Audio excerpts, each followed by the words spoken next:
উঠে দাঁড়াতে একটা হাত লাগে, আর ঘুরে দাঁড়াতে একটা আঘাত। এক জ্ঞানী বাবা নিজ পুত্রকে বলেছিলেন, জীবনের 3টি বিষয়ে কখনো ছাড় দিবে না। 1, ভালো খাবার খাওয়া। 2, ভালো বিছানায় ঘুমানো।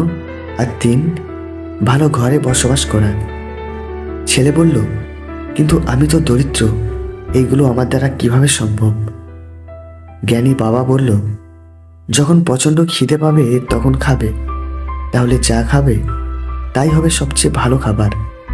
যখন কাজ করতে করতে ক্লান্ত হয়ে যাবে তখনই ঘুমাবে, যেখানেই ঘুমাবে সেটাই হবে ভালো বিছানা।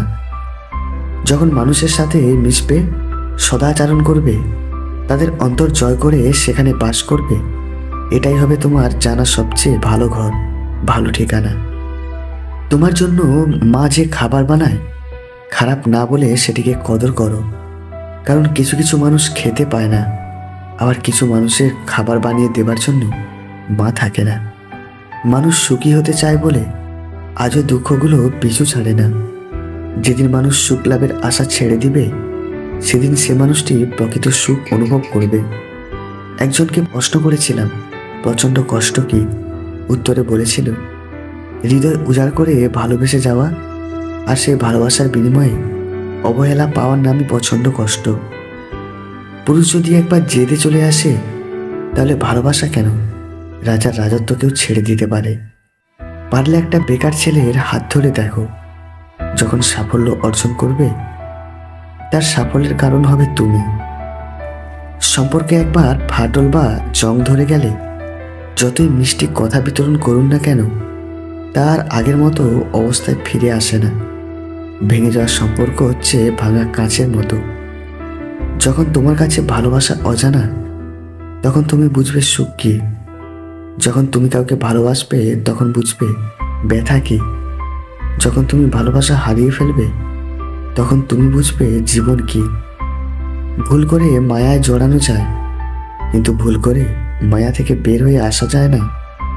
তোমার কান্নার আওয়াজ পাশের রুমে থাকা তোমার আপন মানুষগুলোই তো কখনো শুনতে পায় না। কি করে আশা করো যে দূর দূরান্তে থাকা মানুষগুলো সেগুলো শুনতে পাবে? এত আর্তনাদ, এত অভিনয়, দম আটকে থাকা গল্প কে শুনবে বোকা? কার এত সময়? একা বেঁচে থাকতে শেখো।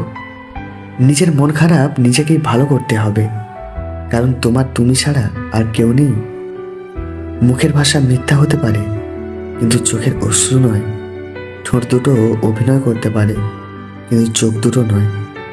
হারিয়ে যাওয়া মানুষ খোঁজ করে পাওয়া যায়, কিন্তু বদলে যাওয়া মানুষ চোখের সামনে দেখেও এড়িয়ে যেতে হয়। গভীর রাত বর্তমানের থেকে অতীতের ব্যর্থতার কথাগুলো বেশি মনে করিয়ে দেয়।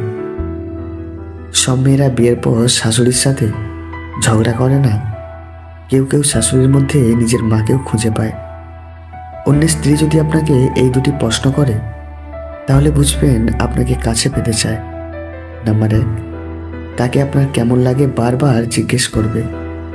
আর নাম্বার 2, আপনার গোপন বিষয় নিয়ে প্রশ্ন করবে এবং জানার আগ্রহ দেখাবে।